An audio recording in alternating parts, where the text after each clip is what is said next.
Assalamualaikum warahmatullahi wabarakatuh. Sore hari ini saya sedikit berbagi berkaitan dengan membuka pintu-pintu rezeki bagi kita. Selama ini kita fokusnya pada cara menghadapi DC, cara menghadapi lelang, cara menghadapi penarikan kendaraan. Nah, coba hari ini kita mulai masuk ke sumber yang lain, yaitu menyelesaikan semua itu bukan cara menghadapinya, karena kalau itu hanya sebatas mengulur waktu. Yang menyelesaikan adalah bagaimana kita bisa membayar. Menyelesaikan utang itu dibayar selesainya. Nah, dibayar ini ada istilahnya, kita pakai jalur ibadah yang diperbaiki dan ikhtiar-ikhtiar dunia yang kita lakukan. Nah, yang pertama yaitu kita senantiasa mendoakan orang tua kita dan membuat beliau itu senang. Nah, di pola rizki banyak sekali orang yang pintu rizkinya itu begitu mengalir deras pada saat kita membahagiakan orang tua. Bagi yang sudah orang tuanya meninggal, selalu doakan beliau-beliau setelah kita menunaikan sholat fardu, dan jalinlah silaturahmi dengan paman, bibi, bude, pakde kita, karena mereka adalah pengganti orang-orang tua kita. Itu.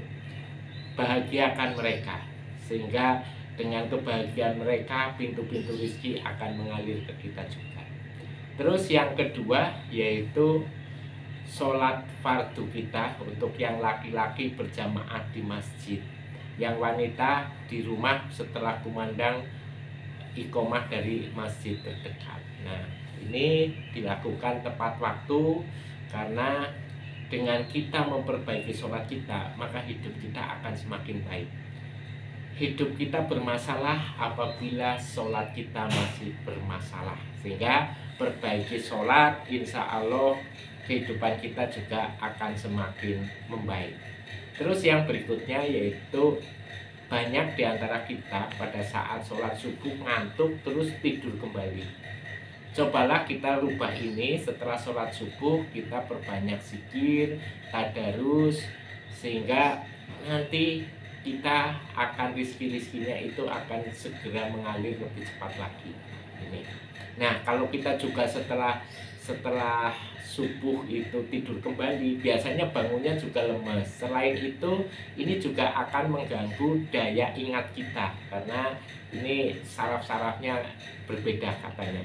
Nah, yang berikutnya yaitu yang keempat, berbanyak istighfar, mohon ampunan kepada Allah, karena banyak sekali dosa-dosa yang sudah kita lakukan selama ini, sehingga mudah-mudahan dengan kita berbanyak istighfar, Allah mengampuni dosa-dosa kita, membuka pintu-pintu rezeki untuk kita, sehingga lunas utang bisa segera terpenuhi atau tercapai.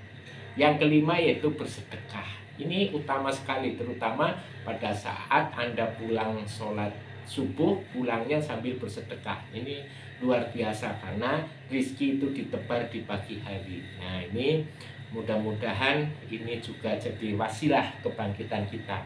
Nah, bagi yang saat ini hartanya sedang belum tercukupi, belum dilapangkan, maka bisa melakukan sedekah tenaga, bisa membantu orang lain yang sedang kerepotan, membersihkan masjid, dan terutama juga membersihkan area WC atau kamar mandinya. Karena apa? Pada saat kita membersihkan kamar mandi itu mungkin WC itu mungkin yang istilahnya WC adalah tempat yang paling mungkin nista ya, sehingga dengan kita membersihkan yang itu mungkin kita sudah sampai level di mana kita sudah di posisi bawah, sudah pasrah kepada Allah. Nah, pada saat kita sudah pasrah kepada Allah, maka pertolongan Allah itu begitu dekat.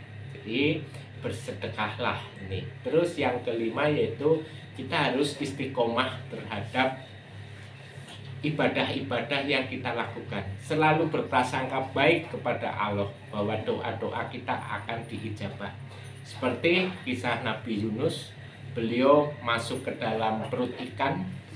Nah, di perut ikan itu beliau selalu berdoa untuk segera dikeluarkan dari perut ikan. Dan itu tidak serta-merta langsung dikeluarkan. Coba pada saat Nabi Yunus berdoa terus dikeluarkan, bisa saja pada saat dikeluarkannya di tengah lautan, dan itu juga akhirnya beliau bisa tidak tertolong. Nah, sehingga kita harus berprasangka baik terhadap doa-doa kita dan punya keyakinan bahwa Allah akan mengijabah doa kita di waktu-waktu yang kita membutuhkan.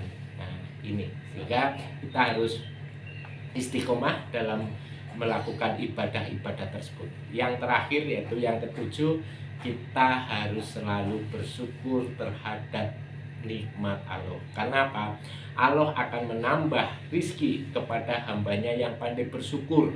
Nah, selama ini bagi kita yang masih punya amanah, punya utang, biasanya rasa syukurnya berkurang karena nikmat rizki yang diberikan kepada kita dihitung dengan angsuran, bisa pas, bisa minus.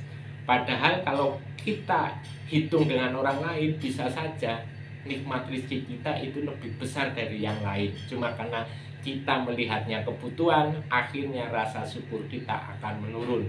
Padahal apa? Allah menambah rezeki kepada hambanya yang pandai bersyukur. Sehingga mari kita sama-sama menjadi hamba yang pandai bersyukur, sehingga senantiasa dilapangkan rezeki, dilancarkan segala urusan. Semoga bermanfaat. Akhirul kalam, wabillahi taufiq wal hidayah. Wassalamualaikum warahmatullahi wabarakatuh.